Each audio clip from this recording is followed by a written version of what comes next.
안녕하세요. 저는 평범한 가정에서 부모님 사랑 듬뿍 받으며 그저 평범하게 사람들이 생각하고 사는 것처럼 사는 보통의 여자라 자부하는 사람입니다. 하지만 오래 혼자서 무슨 병이 바이러스에라도 걸린 것처럼 독특하고 세상 본 적 없던 행동들만 하는 사람을 하나 만난 뒤로 쭉 심란함과 괴로움의 연속이었네요.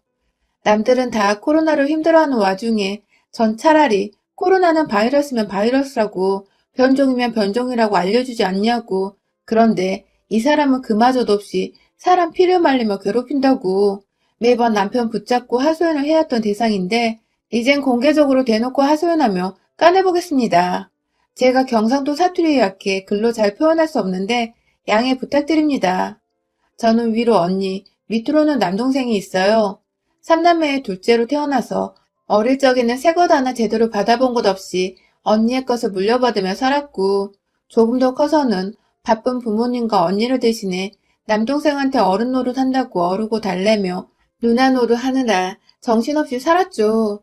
얼핏 보면 어린애가 오래전부터 집에서 너무 치이며 산 것처럼 보일 수 있지만 사실 저는 그 누구보다 가족들의 사랑을 받으며 컸다고 자부합니다.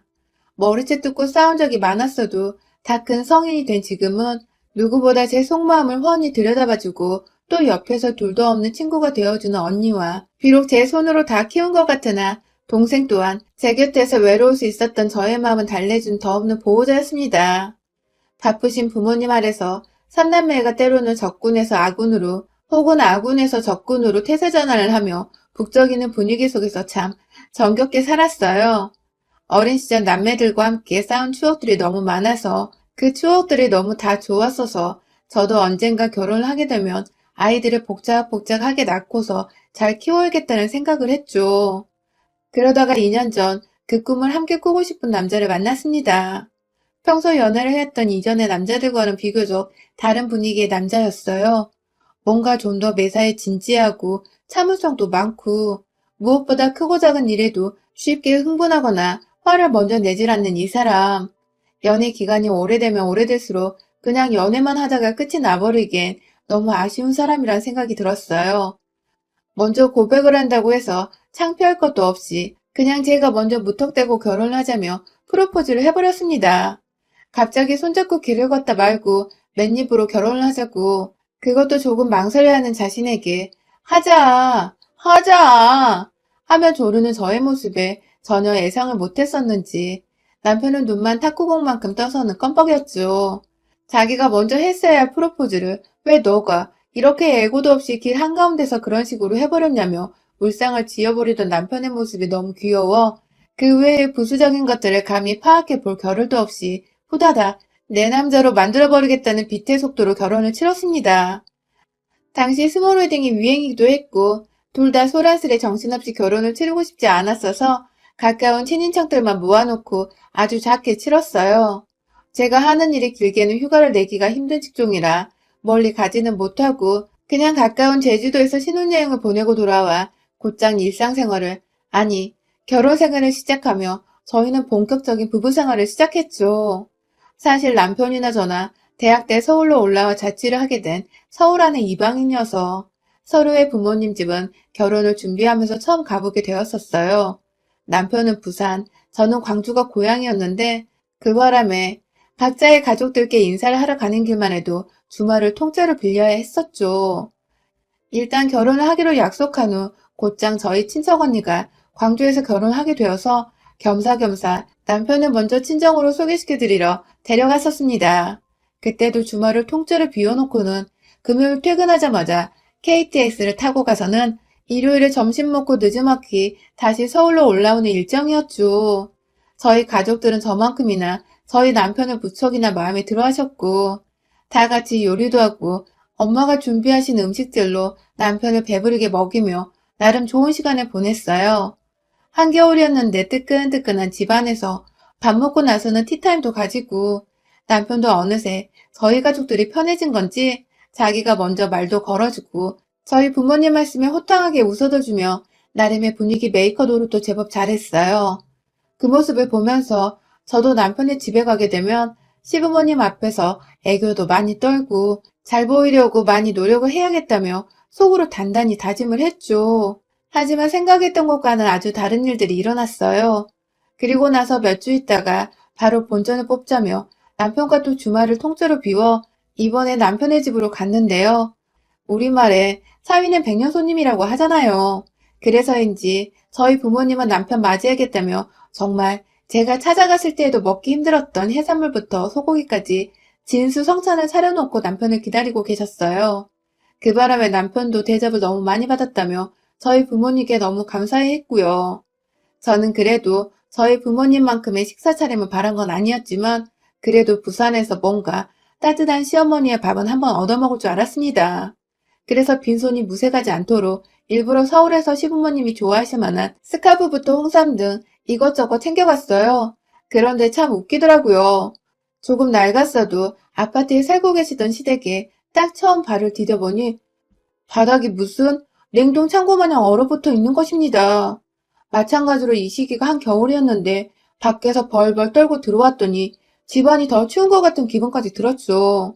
그런데 앞에 시부모님은 계시고 무슨 말을 못하겠는데 입에서 김까지 서려 나오는 것 같고 막 그냥 심정이 복잡한 와중에 시어머님은 대뜸 인사를 왔으면 절부터 하라고 하시더라고요.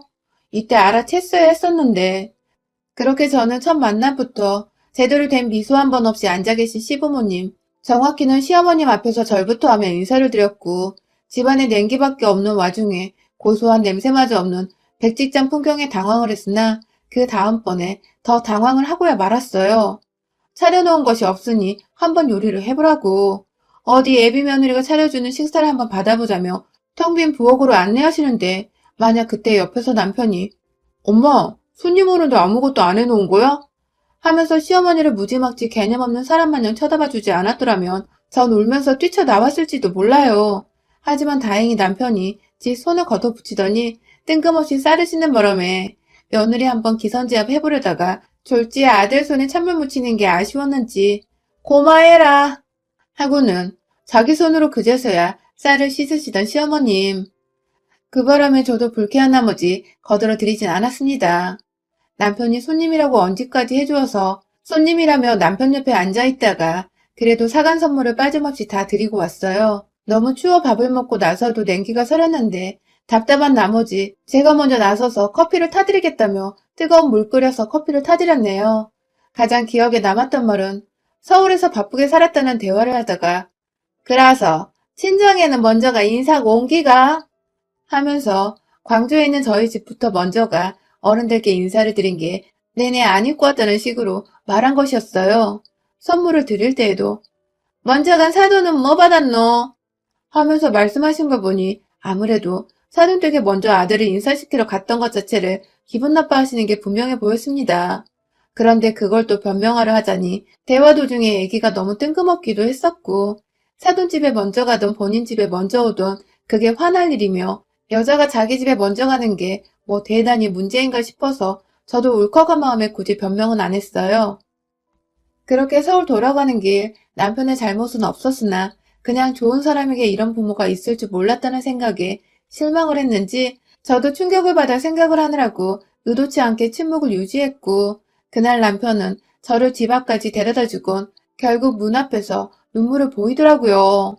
자기 엄마가 우리 사이를 다 망쳐버린 것 같다며 엄마가 원래 사고방식이 자신과 달라 트러블이 많았었다며 결혼하고 나서는 자기 엄마 때문에 힘들어할 일 절대로 만들지 않겠다며 제 손을 잡는 것까지 잡아도 되나 싶어서 혼자 눈치를 막 보는데 그 모습이 애잔하고 애처롭고 막 복잡했습니다.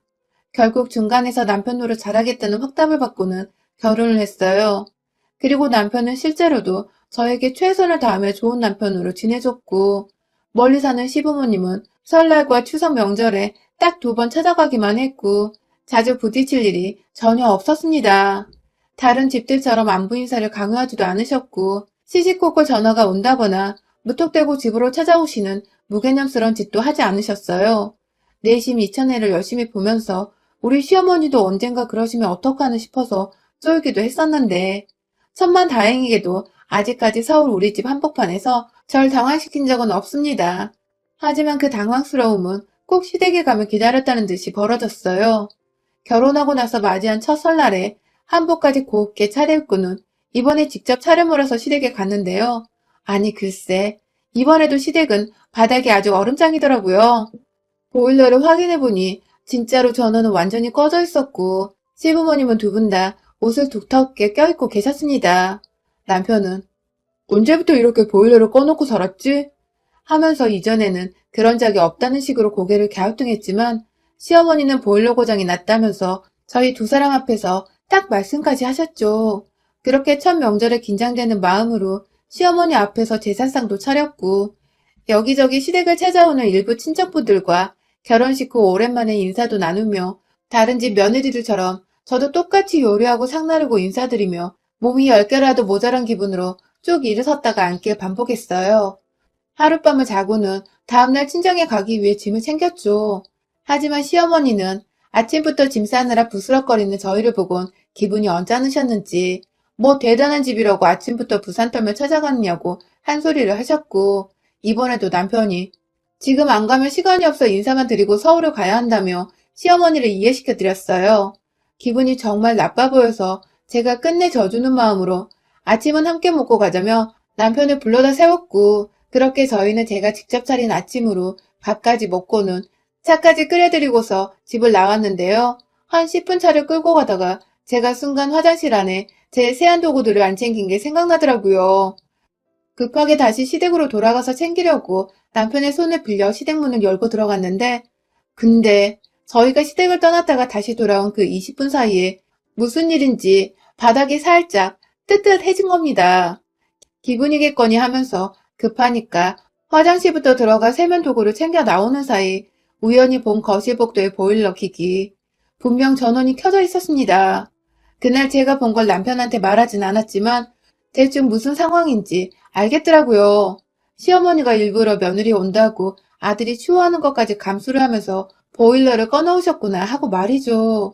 그 바람에 찬물로 샤워도 하고 그것까지 아들도 겪어야 했는데도 불구하고 그걸 다 감수하시면서 일부러 계획하셨다고 생각을 하니 선물이 나는 걸 떠나서 어이가 없어 헛웃음이 나오더라고요. 이게 바로 시월드구나 싶었습니다. 그 후로도 저희 어머님은 한결같이 그해 추석과 다음해 설날 그리고 올해 추석까지도 보일러를 일체 꺼놓은 채 차가운 냉방 상태의 집에서 저희 부부를 맞이하셨고 저와 남편은 내내 추위 속에서 찬물 샤워를 하고 찬바람 쌩 부는 겨울을 집안에서 내내 맞이했어요.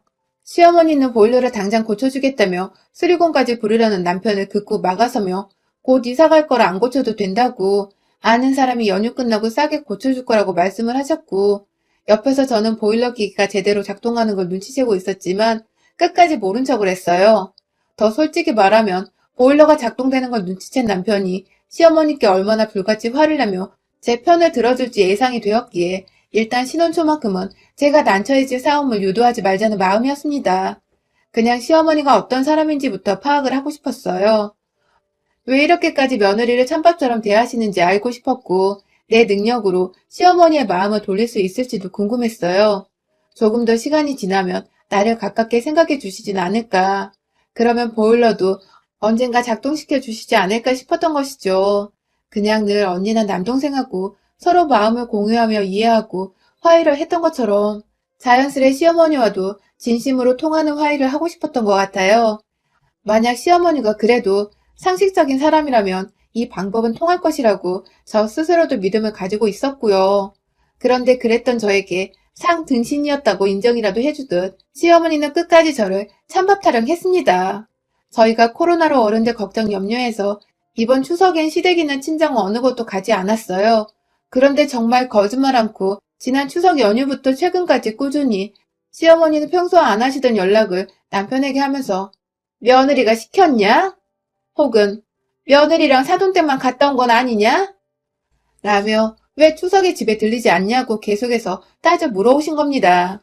그간 남편은 제가 스트레스 받아 할까봐 저한테 말을 전하지 않고 있었는데 본인도 본인 엄마의 정도가 점점 심해지자 결국 명절까지 안 가면 더 큰일이 날 것 같아서 안전하게 미리 연말에 갔다 오는 게 좋겠다며 말을 조심스레 꺼내더라고요.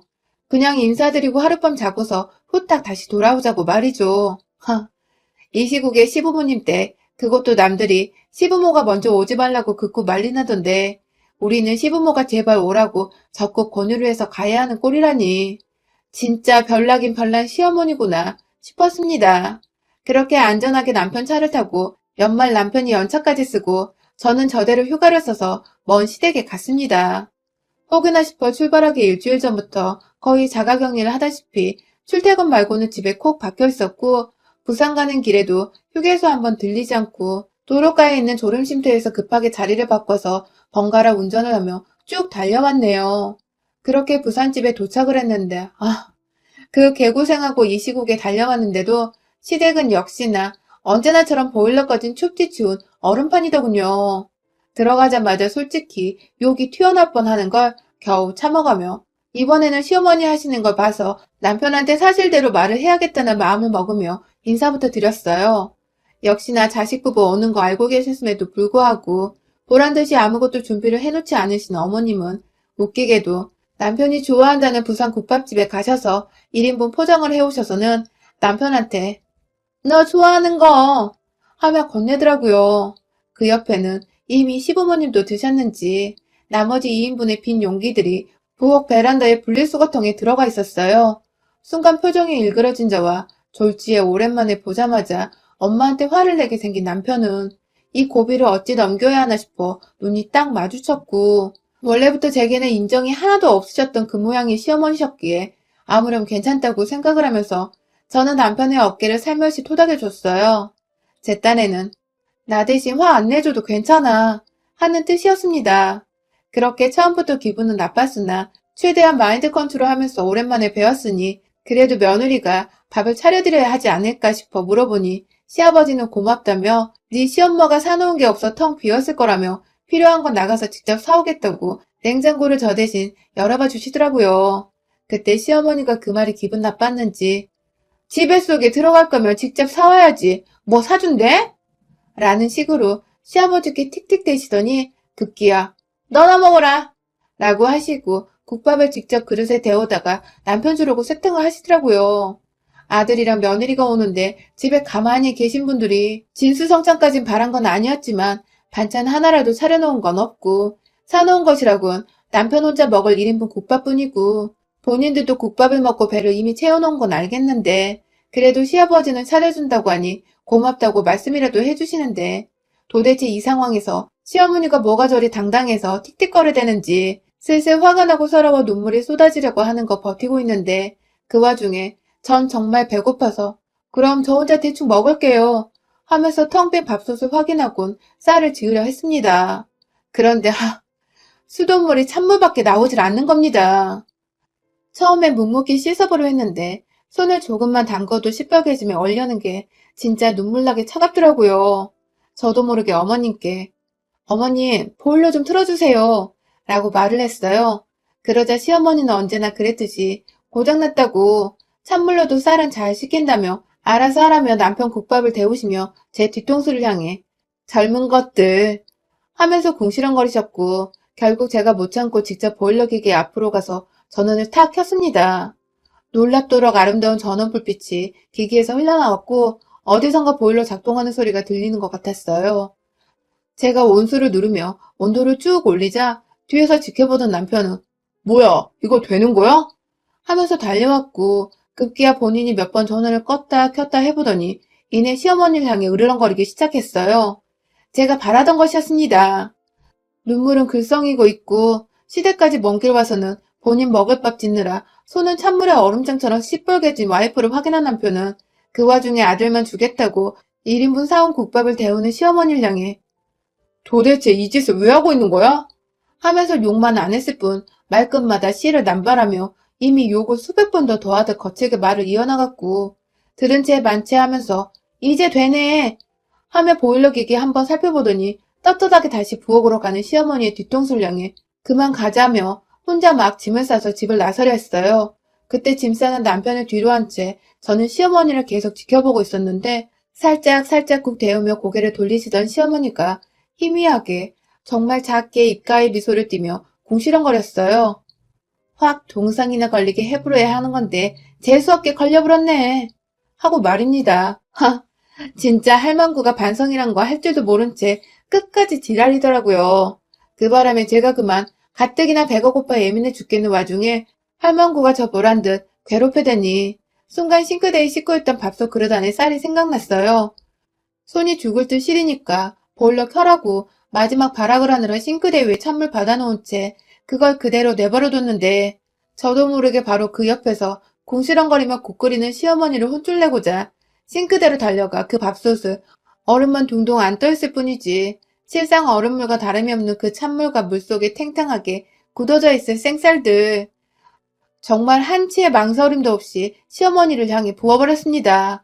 항문텅이로 찬물과 함께 시어머니의 면상에 차르르 떨어진 쌀톨들은 이내 순식간에 유리조가 파편 생기듯 사방으로 퍼져 튕겨나갔고 시어머니는 국 끓이다 말고 며느리한테 물세례 쌀세례까지 당하고는 어버벙거리며 손을 허공에 휘저으시더라고요. 그 와중에 남편은 제 낌새가 이상했는지 시어머니께 다가가는 순간부터 절 지켜봤는지 어느새 제 옆에 와서는 자기 딴에는 정리를 하겠다며 시어머니가 끓이고 있던 그 국을 싱크대로 버려버리고 가스불은 또 친절하게 꺼주더라고요. 그리고는 나지막히 시어머니 앞에 대고서 아, 엄마가 잘못했어요.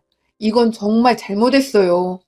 하는 말을 남기곤 저를 데려 그 집을 빠져나왔습니다. 계획대로라면 하루 자고서 저희 친정에 가지 않고 곧장 서울에 돌아와 안전하게 지내려고 했는데 엄마가 너무 보고 싶어 울음이 막 터져나왔어요. 그 바람에 남편은 불이 나게 절 데리고 광주에 있는 저희 친정으로 갔고 그날 전 엄마 앞에서 티는 안 냈지만 그래도 시댁에 있을 때와는 말도 안 되게 따뜻한 집안에서 엄마가 차려주신 진수성찬 반찬을 다 먹어치우며 남편과 나름 든든히 식사를 했습니다. 내심 남편에게 미안하기도 했는데 자기 엄마가 100번 잘못한 일인지라 자기도 어쩔 도리가 없었다며 오히려 제 기분이 지금 괜찮은지를 더 물어봐 주더라고요. 그 덕에 저도 조금씩 기운 차리며 오히려 그 난리를 쳐서 시어머니를 홍구녕 내주고 온 것이 슬슬 통쾌해지기 시작했고요. 아휴, 시댁에서 느꼈던 한기를 생각하면 정말 다시는 그 추운 얼음골 속을 상상하고도 싶지 않네요. 그래도 그 추운 곳에서 며느리한테 찬물세례까지 퍼부어진 우리 시어머니는 얼마나 더 추위에 몸살을 떨으셔야 했을까요? 부디 이 시국에 감기는 안 걸리셨길 바라봅니다, 어머님. 여러분의 생각은 댓글로 남겨주세요. 오늘도 시청해주셔서 정말 감사합니다.